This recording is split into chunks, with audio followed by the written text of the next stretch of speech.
Welcome to Cutting into Cybersecurity, episode number 11, also known as the CIC study group, where we're studying for the CISSP exam. Welcome. Brandon Krieger is my co-host for this podcast and for the studies group. We are going to be covering domain 1.9, the rest of it, which includes applicable types of controls in this episode. Brandon, thanks so much for joining me. Welcome, buddy. How are you doing today? This is awesome, Joel. Episode number 11. We broke it. We broke the barrier. You know, they say always the podcast of videos if you can get past number 10. That's it. And so today's the first day past number 10. We have come a really long ways, my friend. I know, it's been great. And I mean, if anyone's watched the first episode to this one, the evolution of kind of our backgrounds, our graphics and everything we've done from this first one till now is awesome.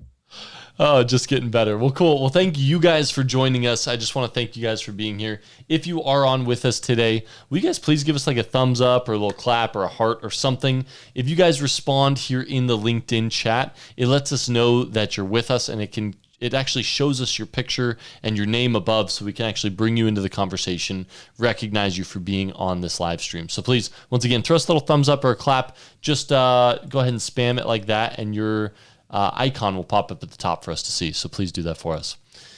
Well, the other thing, Joel, is I want a little housekeeping and something we haven't actually mentioned. We're also on YouTube. We're also on Twitch. Yep. No, depending on where you're watching us, right? Give us comments. Let us know you're engaged. You're with us. Let us know about your journey when it comes to CISSP. Are you a CISSP right now, working in the industry, or is it something that you're studying for this year to kind of complete? Now, depending on where you're watching, I know you're doing a lot of marketing out there to get people to go to YouTube and as well as Twitch. Let us know. I mean, most of our interaction and engagement has been on LinkedIn, but I mean, we're streaming over multiple sites now. Yeah, it looks like we got somebody on YouTube commenting, UKCSG Coolvin1. Thank you for joining us, buddy, over there on YouTube. So these recordings are available. So if you can't stick around for the whole thing, catch up on this study content before catching up on next week's episode, Tuesdays, 7 p.m. Eastern time. All right, Brandon, you ready? We're ready. Cool, buddy. Thanks once again for hopping in. Let's go ahead and jump into last week's content. So if you can give us a quick recap on last week's content, then we'll jump into the remainder of what we got today. Well, last week we finished off vendor management, security governance, and risk management. In this episode, we're really going to be going over applicable types of controls, right, and walking through that. So it's going to be interesting. I mean, we've got a really great episode when it comes to the different controls we're going to go through and really how do they apply to day to day. So I'm pretty excited about this one. Very cool. Now, we did get a comment from Randy Shumway saying that he's getting an echo. Real quick, is Randy, just to verify, is the echo on my end from Brandon? Is it both of us? We'd love your feedback here. We have worked it out pretty well in the past few episodes, so we'd love to hear what feedback you're getting from that. Where is it connected from? YouTube or? LinkedIn. Okay. So he's getting a little echo. So we'll see what he says there. Let's ask the rest of the people too, just to make sure. So Randy, thank you so much for that. And is there anyone else that's experienced as that as well? Give us a yes or no in the actual chat. Yeah, let's go ahead and do a quick roll call while we are waiting for that feedback from Randy.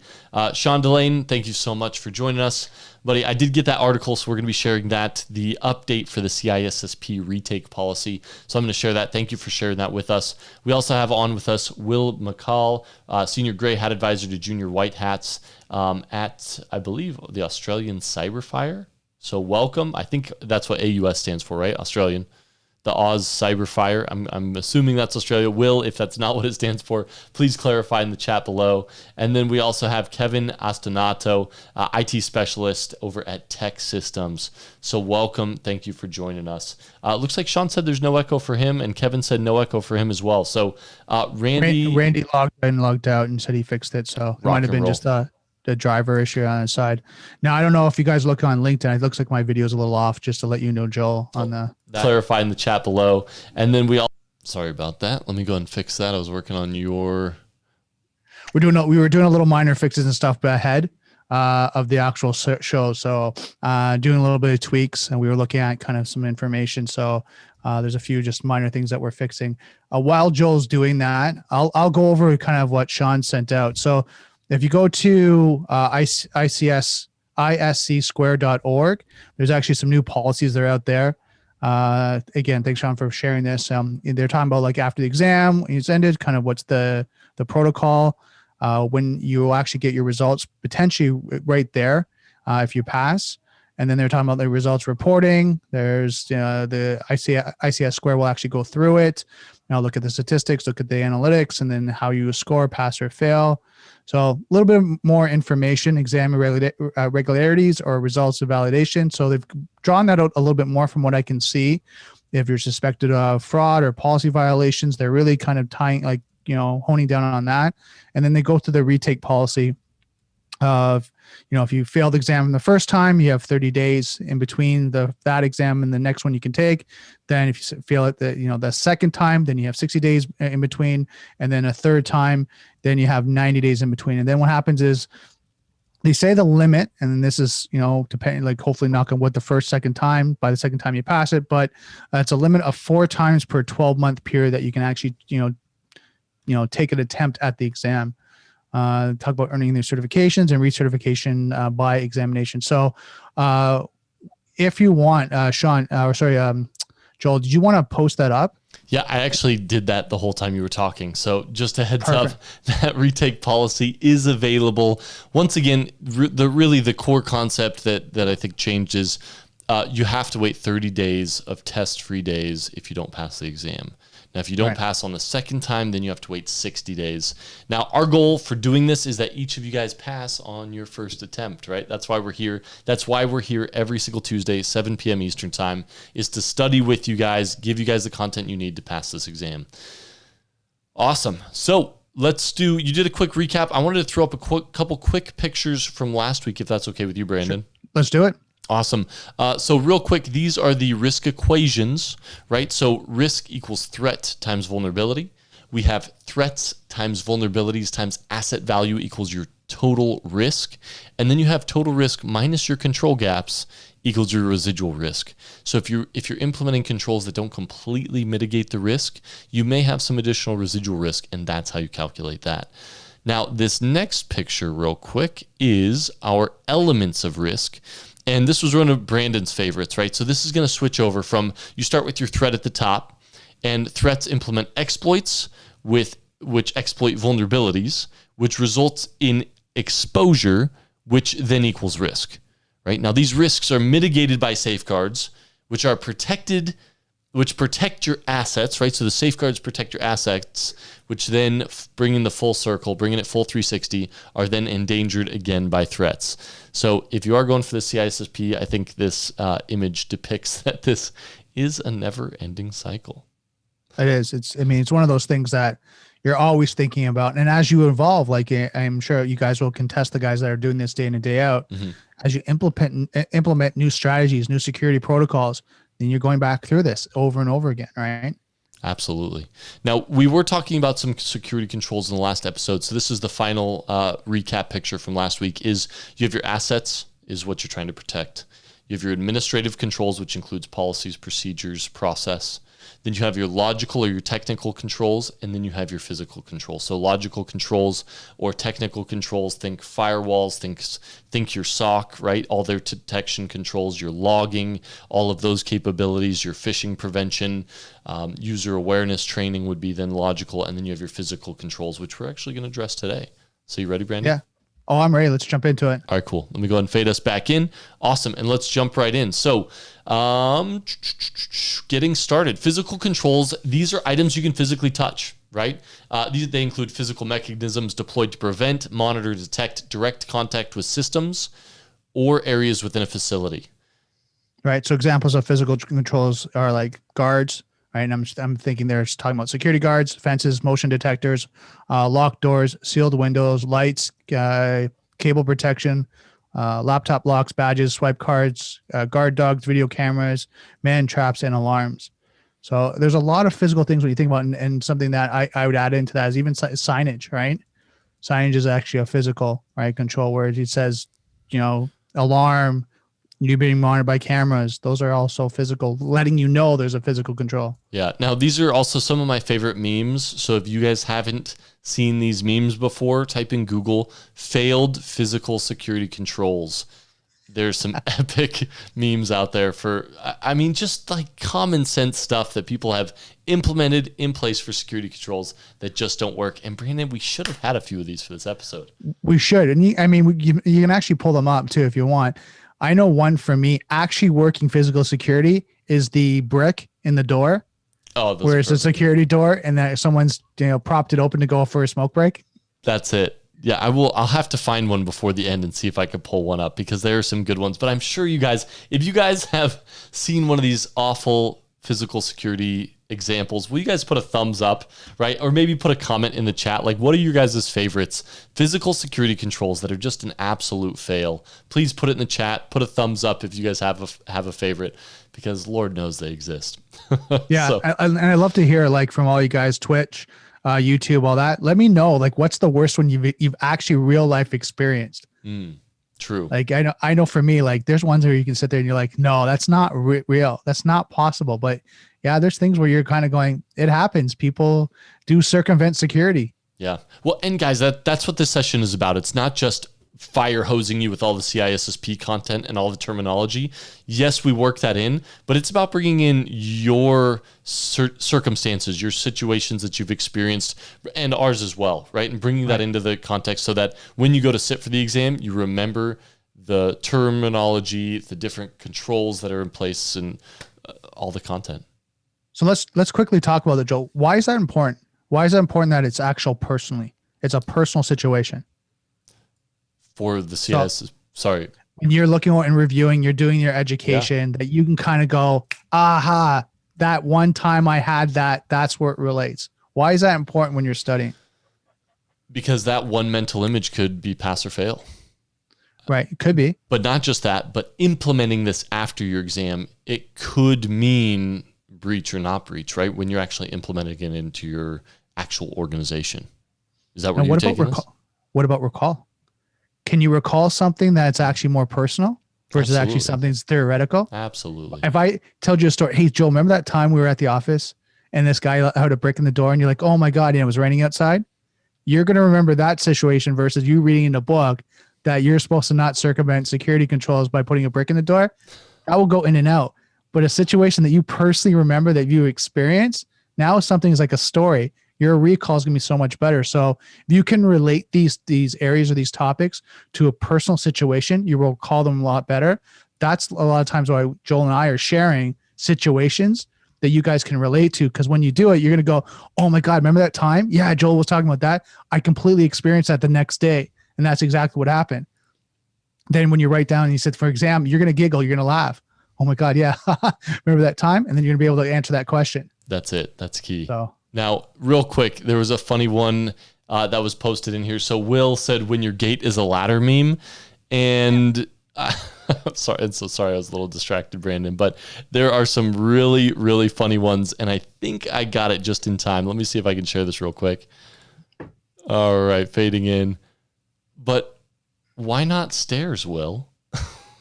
So this meme is you're like, there are a bunch of memes, by the way, for those of you who are Googling this. Go to Google, why is your security gate a ladder meme? And there are a bunch of security gates that literally somebody could use it as a ladder to climb up and over the security control. This one that I'm sharing is literally a staircase right up and over your security. Oh, great example, Will. Great example. All right. Let's jump back in, Brandon, and get to some more of this. Guys, if you guys have others that you find, please share them. I'd love to throw them up for the group to see. But let's jump into security controls. So this refers to a broad range of controls that perform tasks that ensure that only authorized users can log on or access certain resources. These controls are supposed to mitigate a wide variety of information security risks, unlike our stair or gate example. There you go. And as you read the control description, notice that some are listed as examples of more than one access control type. For example, a fence or perimeter defining device placed around a building can be a preventative control, physical barrier, someone from gaining access to a building or a compound, right? Yeah, absolutely. Real quick, I do want to throw a shout out to somebody else who just hopped on, John Cleary. Thank you for joining us, buddy. It's good to see you.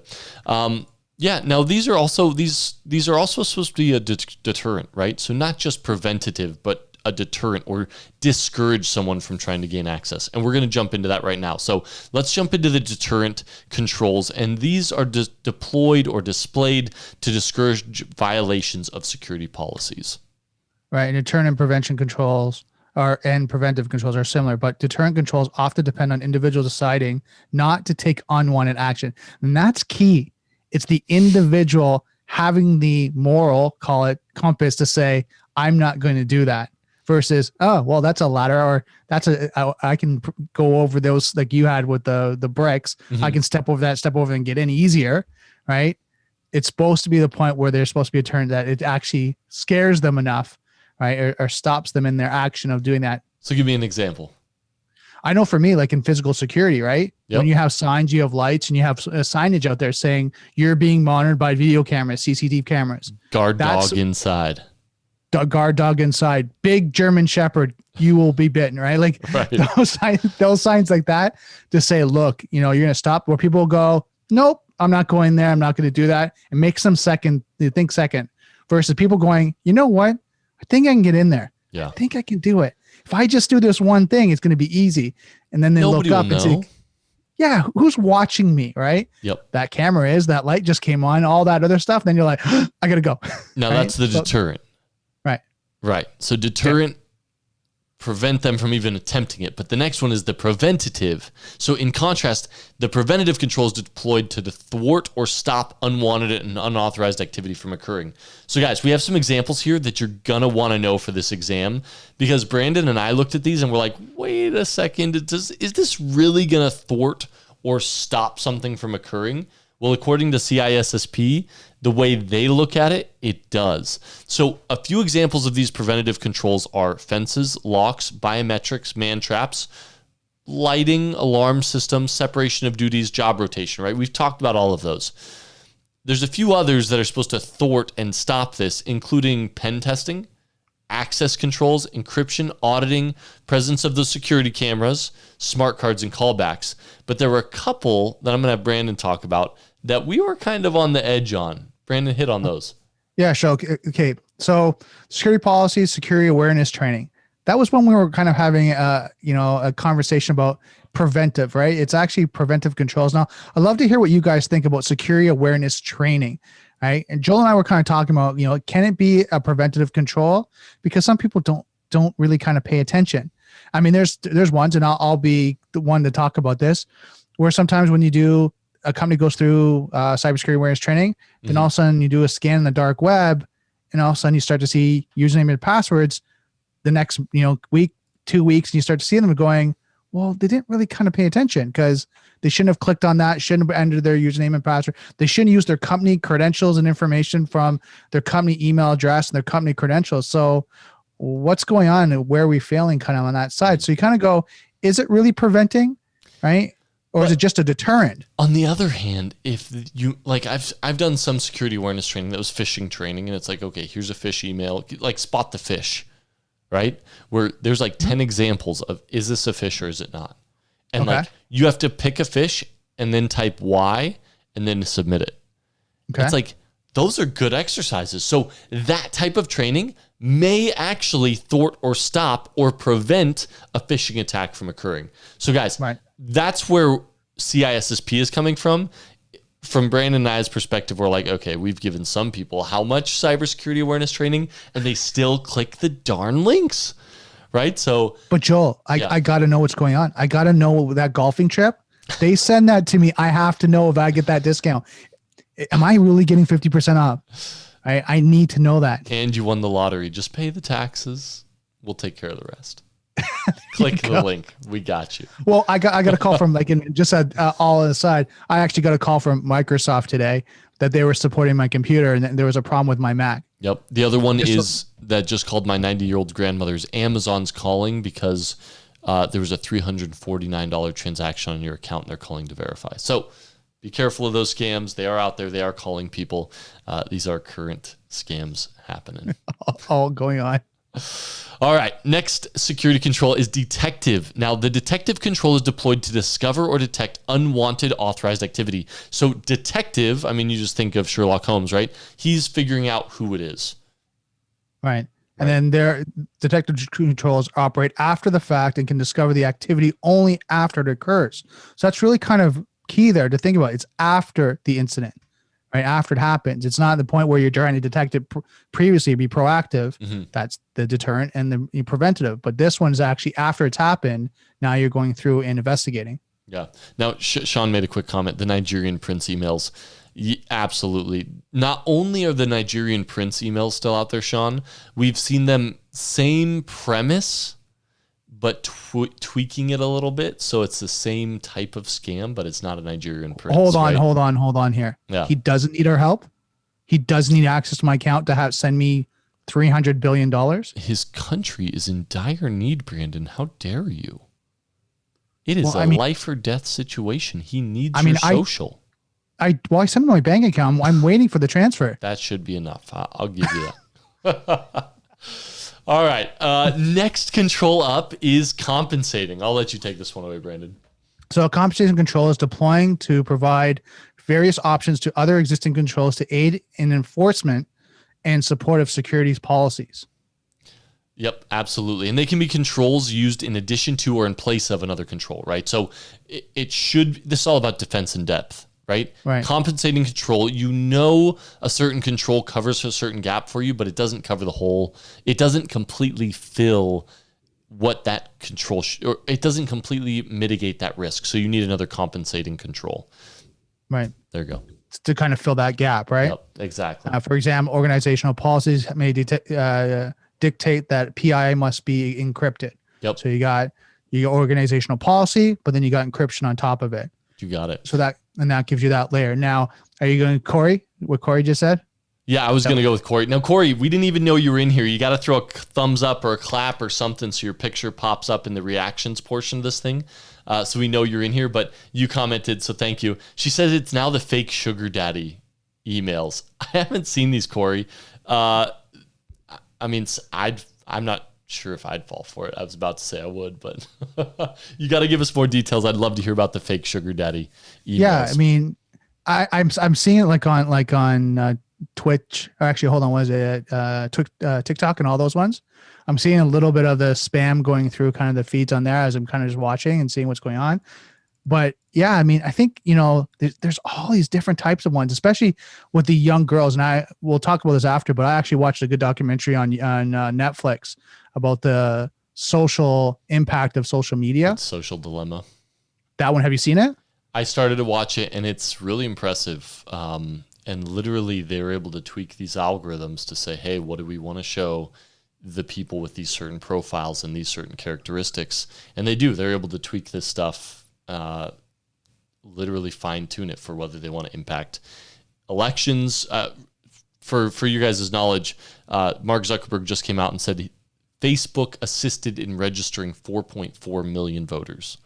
So if you guys don't believe social media platforms can influence politics or financial situations, they absolutely can. So let's put it this way. Yeah. I watched it as well. Yeah. They can influence anything. Yeah.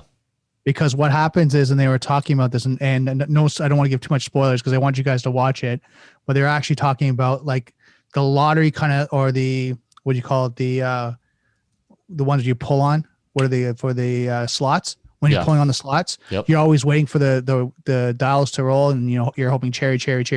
Right. Well, as you swipe down on your feed and your time, you're always looking for something new, and that it's the same juices flowing. Exactly. Right? That it's psychology, the same addictive mentality. Yeah. Where you start to lose time, you start to lose hours, like 20 minutes, 30 minutes, half an hour, because you're always looking for something new. And they've now tapped into that to do that for all people. So I want to share with you guys to do that. Now think about when you're watching social media and you're going through that. Do you have that? Do you now lose time when you're looking at your, whatever feed that may be? If it's LinkedIn, if it's, YouTube, do you lose time like that? So something really interesting. Now, did Corey get back to us? Yeah, she said we aren't the right target market, unfortunately. They're going after college girls via Instagram. Now, so I have an interesting one. I'm actually insulted. Come on. I would love to have a sugar daddy. Well, I mean, these sugar daddy, I think it's along the premise of like the love scam or Oh, for sure. right. So it's take care of them and buy them nice things and kind of do that. I get it, but I like to have nice things. So I used to be in banking, and we actually had somebody come in, and he had fallen in love with a girl he'd never met online, and it'd been like a 3-month relationship, Brandon. Right. And he was wiring her money. And I said, look, this is a scam.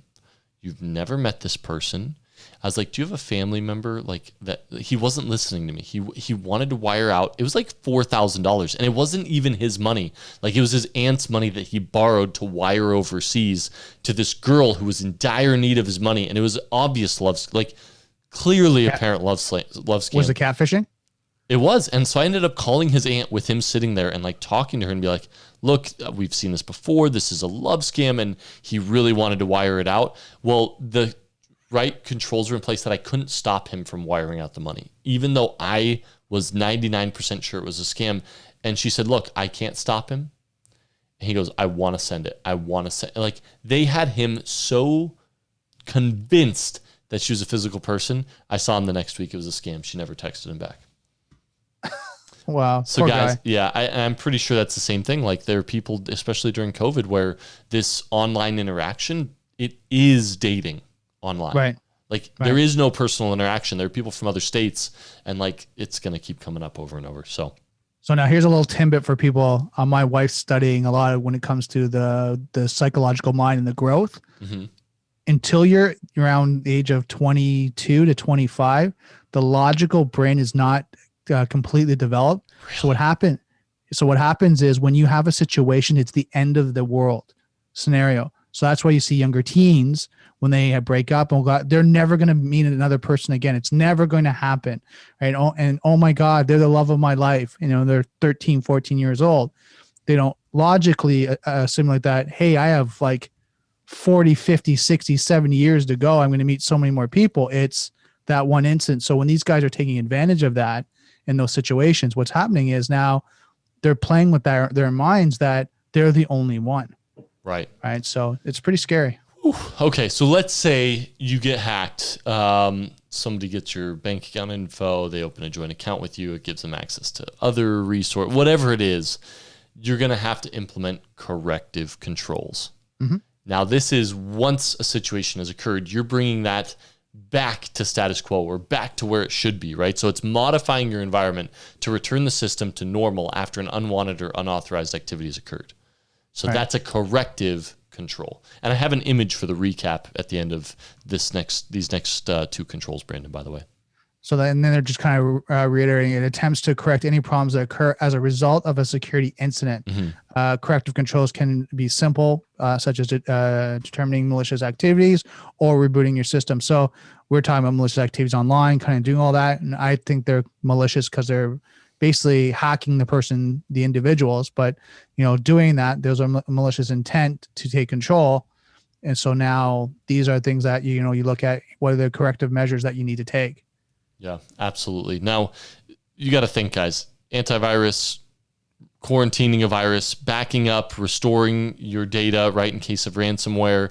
These are all corrective controls. So these controls are deployed to repair, restore your resources, your functions, your capabilities.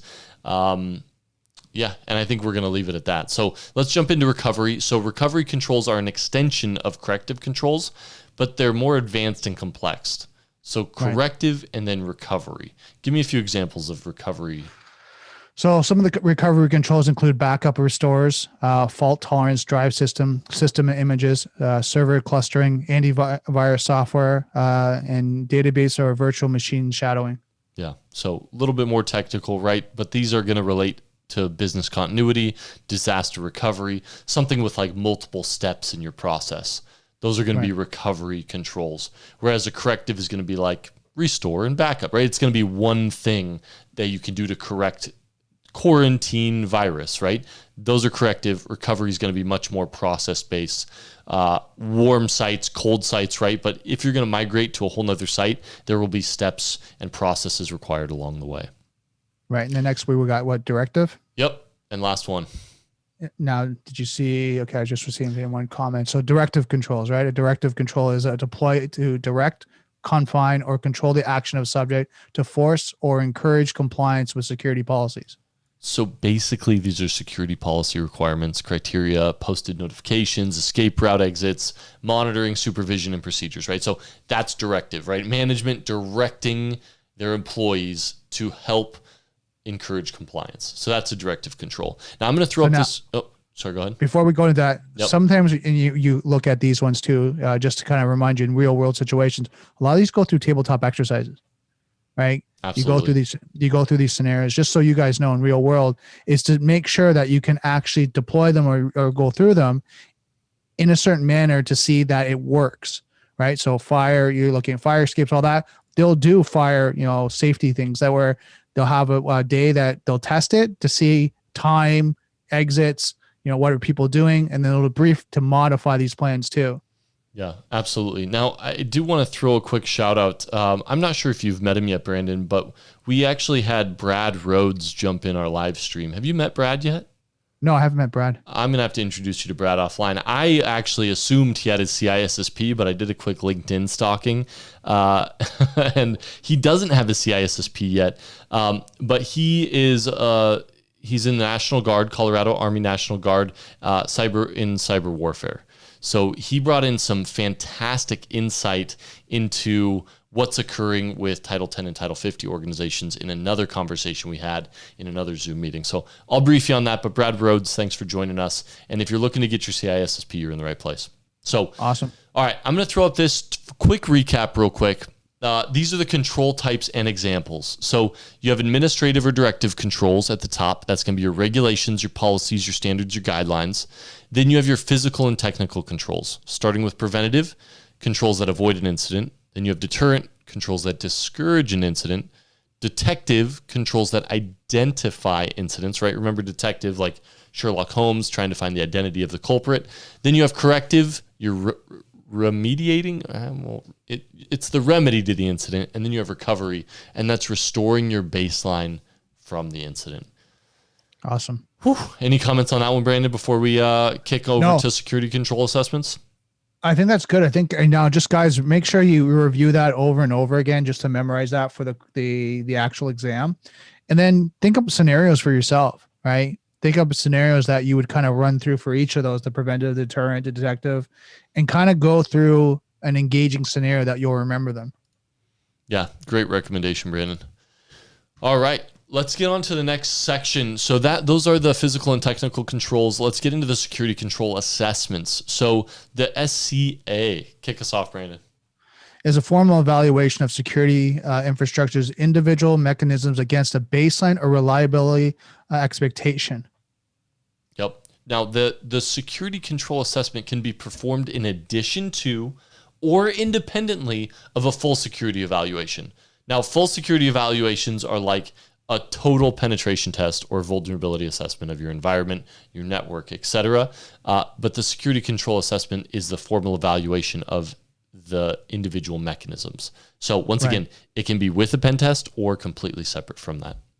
Right. And the goal of an SCA are to ensure the effectiveness of the security mechanism, evaluate the quality and thoroughness of the risk management process of the organization, and produce a report of the relative strengths and weaknesses of the deployed security infrastructure. Yep, absolutely. So I think this is a good one because generally the SCA is going to be a process, and you're going to see this federal agencies kind of wrap it around the NIST special publication 800-53A. There's a whole guide in there for assessing the security controls in federal information systems. So guys, if you guys haven't realized this yet, CISSP and refers to NIST over and over and over again. Right. Yep. Yeah. And the security framework really to review and understand. So take a look at that too, when you're preparing for the exam. Just review that just to make sure you kind of understand a high level of the framework. Absolutely. Looks like Christine Bacoy joined us again as well this week. So welcome back, Christine. Thanks for joining us. All right. So when we're talking about security control assessments, the next piece of this is monitoring and measurement, right? So once you do your assessment and you ensure the right controls are in place, then you have to take it to the next step and you have to monitor and you have to measure. Now, these security controls should provide benefits that can be monitored and measured, right? They have to. Now, if you can't monitor and measure them, how can you manage them? Right, exactly. Now, Brandon, if you got, do you have metrics at work? Yeah, all the time. Right? You have to be able to put a number to it. Now, real quick, if you guys have metrics at work, we guys put the thumbs up. And if you don't have the metric at work, we guys put like the little purple thinky face, like, why don't I have insightful? Insightful. Thank you. There you go. Right. So Brandon's got metrics at work. But Brandon, can you talk about some of the metrics you have at work? Sure. I mean, we're measuring like from anywhere from with our SOC and our vulnerability. We're looking at those metrics at the baselines of, heuristics, right? Where they kind of started off from and then where they are right now. And if there's any changes on that for all our clients. For us internally, I mean, we're looking at any from forecasting and financial to, our business security. So, and looking at the actual, looking at quantitative and qualitative results, but we're going through that each and every meeting and all that and going through how the business is doing, right? Especially because of the pandemic. I think, and I read an article and I talked about in my podcast on Monday, is that because of the security posture, it's actually shining a light on all of these now, that more companies now are taking actions. Yeah. Right. And they're being more, mindful of it, where before it might have been something that, was, it was in the day-to-day operations, but once we got changed in the pandemic, it really turned to, okay, now it's critical. Like we need to understand where we are right now and what do we need to look at, where we need to kind of evaluate. Yeah. And I think you're spot on. I think everybody, and let's take it a step back, right? Everybody started to do the security control assessment, but not just that. They started doing assessments of their entire organization, right? When COVID hit, they did across the board audits, control assessments. I mean, the whole nine, right? So people who aren't essential, people who don't have roles that can go remote, like those were the first people that unfortunately were furloughed, right? Right. So once again, once it comes back to monitoring and measuring, we're at the point where, okay, COVID is, I think we're over the first hump. I think we can all agree on that side of things. Now it's about monitoring, measuring, ensuring that those controls are working and taking metrics. So you compare how we did in the past and what your goals should be for the future. Exactly. And security controls may provide native or internal monitoring or external monitoring might be required. You should take this in consideration when making initial countermeasure selections. Now, is it better to do more internal, external, or both? What would you say, Joel? I don't even know how you can ask that question, Brandon. Keeping it that vague, you got to give me something like external. You have to have both. This is defense in depth. I'm going to give you that answer every single time because I can't tell you whether internal controls or external controls are more important at this point in time. Can't do it. See, and I think what happens is when you have you have two types. You have the internal controls, you have your team doing, you have the monitoring, but you also have a third party external validating that. Yep. I think that's so essential right now, especially when you're looking at making sure nothing's missed with the amount of work everyone's doing. Everyone's so busy. It's not saying that they're not qualified, but people under stress make mistakes. And right? you know what I've seen during this time? What's that? The whole third-party assessment thing is like out the window. Like nobody's even worried about a third-party assessment right now because they're just worried about getting by.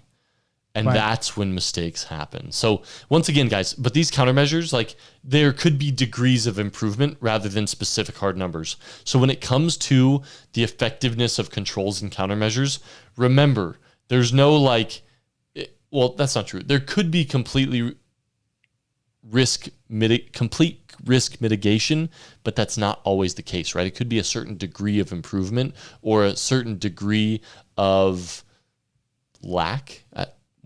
Yeah, but either or, up or down, right? Up or down, right? Exactly. So you have either a minor improvement or you have a decrease in your security posture. I think that's kind of where you're going, right, Joel? Decrease in security posture. Thank you, Brandon. I can always count on you. I do this all day. But you bring a good point, Joel, and that's the thing. What we're dealing with right now is that some people have the time and they have the resources to be able to increase the security posture. Some companies are so busy that the security posture right now is decreasing just because they're doing so many other things right now. And it's not that they don't want to, it's just business continuity, migrating over to the cloud, all these other things that they're working on right now takes precedent over security. 100%. And that is unfortunate, right? Because this should be the time where we're focused on it the most. Right, for sure. Now, if we're going to obtain countermeasure success or failure measurements, right? The monitoring and recording of events prior and after the safeguard installation is required, right? You have to. So a lot of people, they just push to get this new control implemented, but they're not taking a baseline before and then measuring it after, right? They're just buying the cool new toy on the market and praying it works, right? But they're not actually measuring the before and after. Now, you can only measure that if you have a starting point, right? And you know you can be self-aware of where you are now. I mean, we just talked about this, right, Brandon? Self-awareness is so key. Right. Now, I want to ask you guys, are you guys seeing that right now? Are you guys seeing that the speed of implementation of new technology or even any security measures are actually now not being measured on a baseline and then measured after? I'd love to hear what you guys think, that you guys are working in the industry. What are you seeing, Joel? You know, when it comes to products, I'm seeing a lot of people say, hey, these are the these are the requirements I have in my organization. If the product fits that, let's move forward. Right. So, and man, we should do this. And a lot of the time it's like, well, did you detect it or did you not? Right. In my organization, it's very analytics focused. So we're like, hey, we have some pretty kick-ass, excuse the language, but pretty cool behaviors that we can run on the wire that literally people just don't detect. Tools just can't do it because they're focused on signatures and not the behaviors. Right. So, whereas it's not a formal baseline being set, we're able to go after an assessment and say, okay, did you see it? Did you not? Okay. And that's kind of the informal version of this. Right. But I'm not seeing this done in any formal fashion. Okay. Yeah. Because I mean, from my discussions with clients and all that, the ones that are not mission critical, that are making transitions quickly, I'm seeing they're actually more strategic. The ones that are like, we need to make changes now, are the ones that I'm not seeing the strategy of taking the time, doing a baseline, you know, going through the process and doing that, and then implementation. The ones I see like are mission critical are kind of like, we need to get it done. Like, you know, we're meeting compliance. We have to do this like by yesterday. Why wasn't it done? Right. Well, and you got to think this is a vendor helping take a baseline for a client, right? Before control, after control. So it's interesting because I don't see many vendors doing that either. Right. So maybe you should ask your vendor, can you help me take a baseline before and after? Well, again, if you look at the vendors, and to be honest with you, a lot of vendors, you know, looking at value added resellers, they don't want to because it lengthens the sales cycle. That's true. Right. Because you have a proof of concept, you have a baseline you want to take, you want to do a proof of concept, and then you want to have a baseline after. It lengthens the sales cycle, and these guys want to make their sales. But as an organization implementing a control, shouldn't you want that? Oh, no, if I'm talking as a consultant and talking to a company, of course you do. You need to be analytical, right? You need to have facts, figures, and numbers, right? You can't properly assess if it's going to work if you don't understand that. Understanding the putting on the sales hat, you have quotas, you want to meet your fourth quarter, you know, you want to meet your numbers. What are you going to do? Right. You don't need that. This is the best solution for you. And I think that's the challenge. 1 week left in this quarter. Hurry. Right. And I think that's the challenge when you talk to salespeople. They don't understand business needs. And that's why I love the CISSP, is understanding business needs, business requirements, having that conversation, because it's business first, security posture, and protocols after. If it doesn't meet the business, why are you doing it? So spot on. Well, and so let's take this back to the business. And well, maybe before we do that, have you guys ever taken, I want to hear from the audience once again. Let's do the same thing. Thumbs up or the insightful face, right? Thumbs up if you guys are taking baseline before implementing your controls. So thumbs up if you guys are, hey, we're testing before, we're implementing a control, we're testing after, very regimented. Thumbs up for that. And if you're not, if you're kind of like, okay, we should do this, let's go ahead and start implementing it, but you're not doing any baselining, give me the insightful face. Because last time all we had were thumbs up. So everybody was, you know, doing things the right way. But I'm curious this time because we don't. I know as an organization. Maybe they don't want to say, they don't want to be caught that we're not doing it right. But okay, I'll just do the thumbs ups because I don't want to be caught. And that's okay. We got about a 30, 45 second delay. So we shouldn't see those coming in. But I'm just curious personally. So right.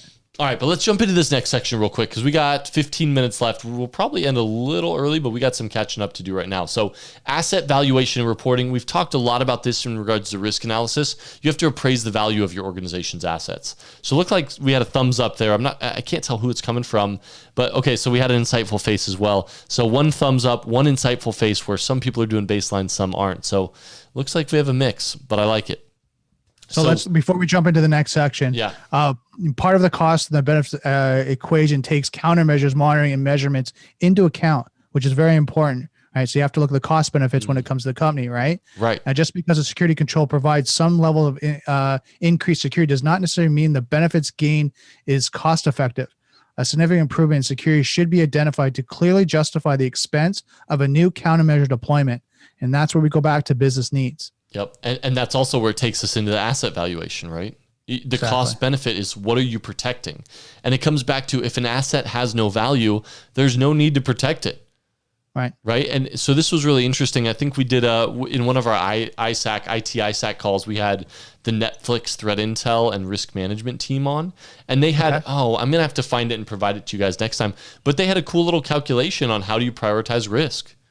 And they built it out, and it was part of their team. So I'll track that down this week for you guys, I promise, and I'll bring that back next week and get it to you. It was a cool thing that I passed on to GRPC on here's how you should calculate risk, and here's the controls you should implement. It helped you prioritize the controls you should implement. Wow. Okay. Yeah. So pretty cool. Once again, it makes no sense to spend $100,000 protecting an asset that's only worth $1,000. So exactly. Yep. Right. And the value of an asset directly, give me a second, directly affects and guides the level of safeguards and security deployment to protect it. As a rule, the annual cost of safeguards should not exceed the expected annual cost of asset loss. So that's important too. And that goes back to our formulas, right? Right. So, remember annual cost of your asset loss. So if you have the risk of it occurring one time that year, right? The risk of occurrence, if it's going to occur one time annually, calculate that risk and then calculate the safeguard cost for that year as well. Now, the goal of asset valuation is to assign an asset a specific dollar value that's going to encompass a tangible cost as well as intangible ones. Sometimes it's going to be hard to put a number to, but you have to try. Right. And determining the exact value is often difficult, if not impossible, but nevertheless, a specific value must be established. Now, why is that important, Joel? So, let's talk about a few of the tangible and intangible issues that contribute to this. And I think it's going to become pretty apparent, right? So while you have the purchase cost, you also have to think about the development cost, right? So how much time did my developers spend on, you have to encompass all of that, right? Was there an administrative cost? Is there an upkeep cost on this? What was the cost in acquiring the asset? Or what is the previous cost you've already implemented in protecting that asset, right? And then maybe what's the value to your owners and users as well? Right. And then the value to the competitors, intellectual property or equity value. Okay. Right. You look at market valuation, sustainable price, replacement cost, productivity enhancement or degradation, operational cost of assets presence and loss, liability of asset loss, and usefulness. Well, that was a good one. The productivity enhancement or degradation, right? So if the security control for a DOS attack is not mitigated, you have to calculate in what's the productivity degradation cost to your organization if you lose availability to, once again, CIA triad, right? Confidentiality, integrity, availability. If you lose availability to that resource for a certain amount of time. So I'm going to go back to my question before we move on here. Okay. Why is that important for us to know the asset value, right? And to be able to evaluate that. So I can pass the CISSP? That's one. That's important for everyone that's watching. But guys, it's also so you can prioritize the controls. So you can, and it comes back to business, right? Business value, tying in business value to cybersecurity is going to be key. You have to be able to run your business and forecast appropriately for the risks. And there's it on the nose, and that's why I'm trying to bring up is it's actually forecasting. If you don't understand this, how can you forecast what you need? Exactly. Right. How can you forecast what your budgetary, requirements are for your department, for your security posture, if you don't know this? Will had a good comment. He said TCO versus ROI, right? So you have your total cost of ownership, which is TCO, and I'm going to spell this out for him, Will, real quick. Total, if I could spell cost of ownership versus the return on investment. You got it, right? So that's a great comparison, right? You have to be able to calculate that in order to appropriately prioritize those risks. So right, and this is a good thing and then why I'm bringing this up for us is that CISSP at the end of the day is a managerial certification, right? It's something to look at. You have that mindset. Now you're in those boardroom type meetings. You got to have that hat on. Yeah. Not just thinking the technical side, but actually have hey, I'm looking at the business side. So that's why it's important to kind of do that. Well, and you calculate your total cost of ownership and then your return on investment. And if both of those are degraded somehow, you have to be able to calculate that cost. And this is going to serve as your foundation to performing a cost benefit analysis for your asset protection through your safeguards and the controls that you implement, right? So you have to be able to do that. And guys, to be honest, I've talked to a lot of you guys. You guys are the cybersecurity leaders of the future. You guys are going to have to be able to do this when you step into a CISO role someday. Right, and then look at speaking positivity Corey, into it. Yeah. There you go. You're enlightening everyone in the world. Trying to. That's awesome. So Corey said, beyond the exam, cost evaluation is a super important skill for the pre-sales engineers. Great and point. That's a good point. I mean, anyone in cybersecurity, and I'm just put this, I'll blanket this out. If you have this as a skill to be able to think in a business mindset, you provide so much more value. Yeah. And I'm not going to lie. We were literally in a meeting today, just me and one other guy, like, what would it cost somebody to implement what we build? Like on their own? Like, okay, what if it's $50,000? Could you hire one person at $50,000 a year to do that job? And most of the time in cyber, the answer is heck no. Right? So it's much more efficient to purchase a control than to hire to it and try to build the control with your own resources. So you're right, Corey. Great point bringing that into the conversation. Thank you for that. I know for us, like when I have a SOC conversation, if someone wants to build their own internal SOC, right? Because we have the managed security service provider and we have our own SOC and 24/7 monitoring. But when we have that conversation, when someone goes, yeah, I want to build out our own, walking through how much a level 1 analyst costs, a level 2 analyst, right? And you have them 24/7. So you need at least, 4 maybe at the level 1 and maybe 2 at level 2, right? And you start looking at that cost and then the actual technology, the storage and everything. And you look at it, it's like 1 million to 1.5. You just see them kind of go, I never thought it was going to cost that much money, right? And then you need level 3 for mentorship and retention purposes, right? And deploying a proper security organization is difficult and expensive. Especially, and here's kind of my caveat, especially if that's not your focus. If your business is not security. If you're something completely outside of security and your focus is not being a security organization, it can become very difficult. Yeah, you're right.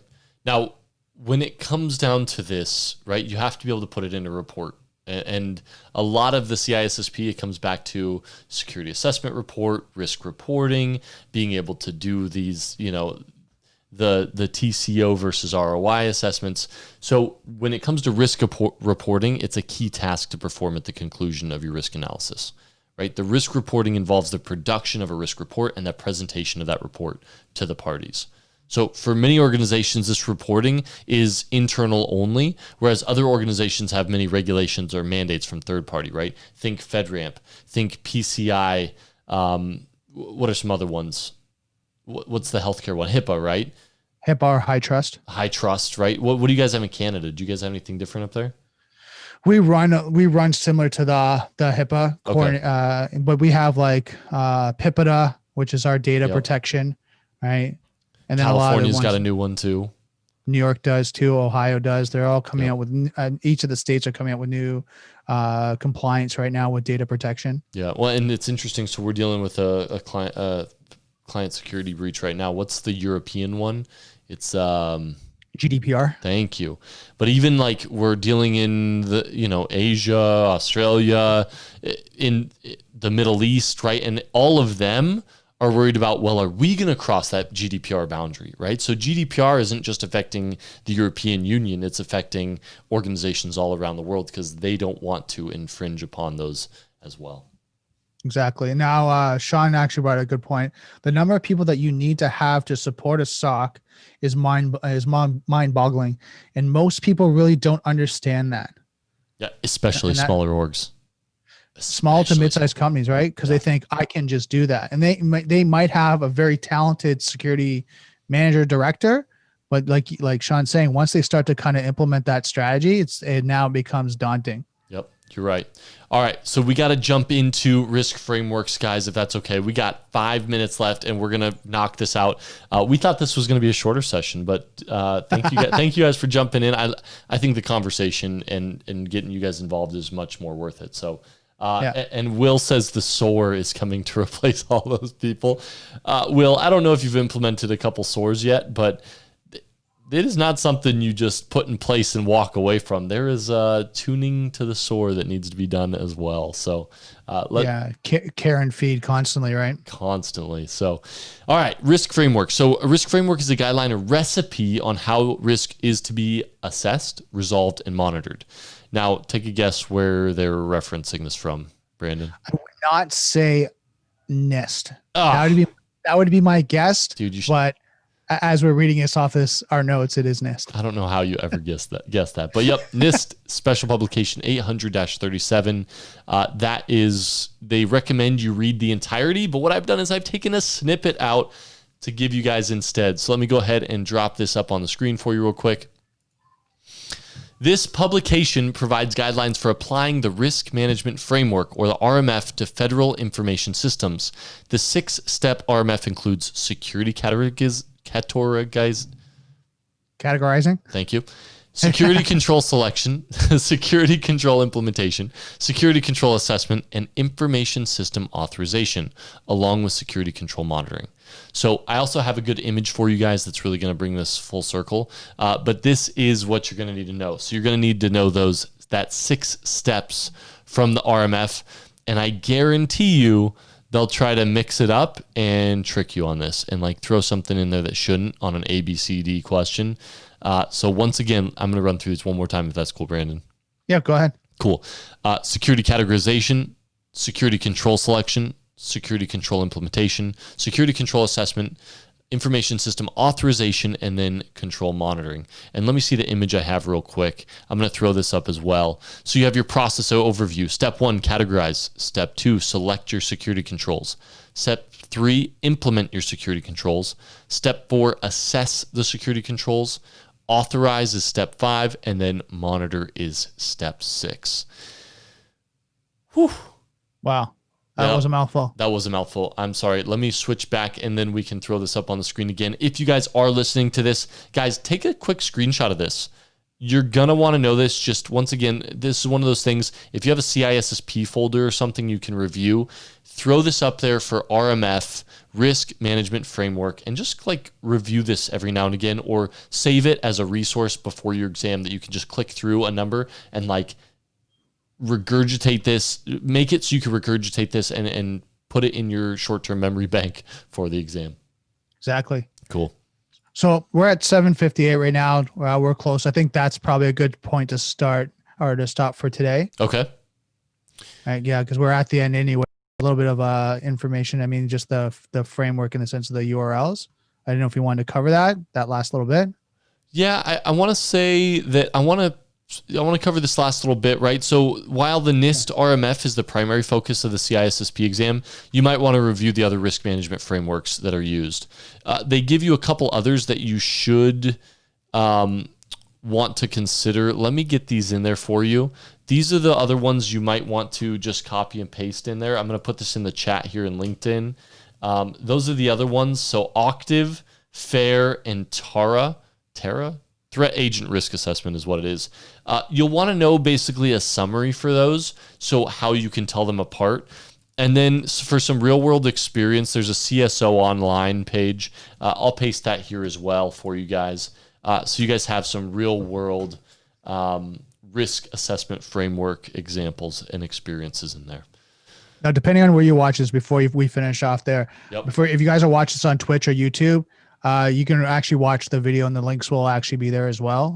We'll get them on the description, depending on the platform, if it's on YouTube or LinkedIn, so you guys can have it and look over it.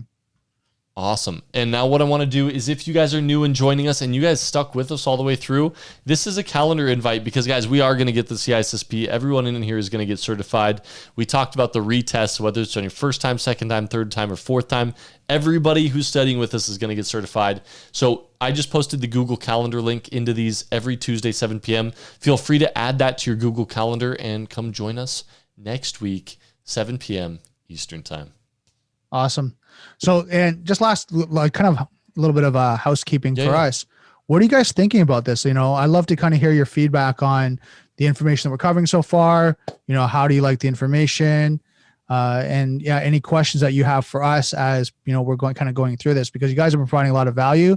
We just want to be able to provide more. Now, Joel, because we're on episode 11, what are you thinking so far?